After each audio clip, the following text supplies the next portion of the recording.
การนำผักหลัดพร้อมด้วยครอบครัวและออกตนญาติโยมห่วมตักบาตรถวายสังฆทานพระอาจารย์ใหญ่มหาบุญมาสิมมาพรหมอดีตประธานศูนย์กลางองค์การพุทธศาสนาสัมพันธ์แห่งสปป.ลาว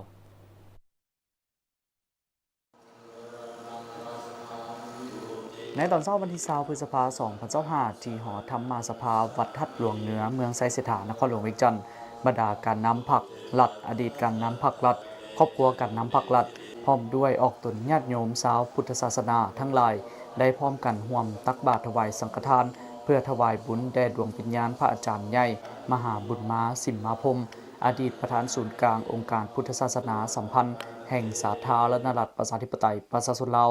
พระอาจารย์ใหญ่มหาบุญมาสิมมาพรหมถึงแม้นว่าได้มรณภาพไปแล้วแต่ยังเหลือไว้ผลงานและคุณงามความดีที่มีต่อประเทศชาติและพุทธศาสนา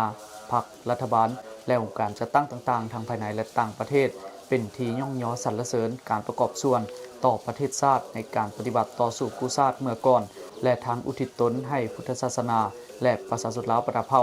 เป็น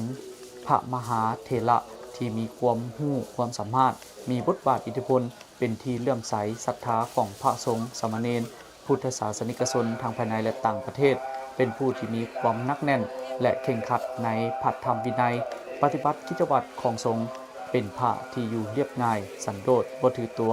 เป็นผู้ที่มีความเมตตามีความสามัคคีปลุกระดมคนป่วยออกตนญาติโยมผู้ที่มีศรัทธาสร้างศาวัดวาอารามโรงเรียนสงฆ์สร้างถนนหนทางอนุเคราะห์แก่ประชาชนที่ได้รับผลกระทบจากธรรมชาติและผู้ที่อยู่เขตห่างไกลซอกลีก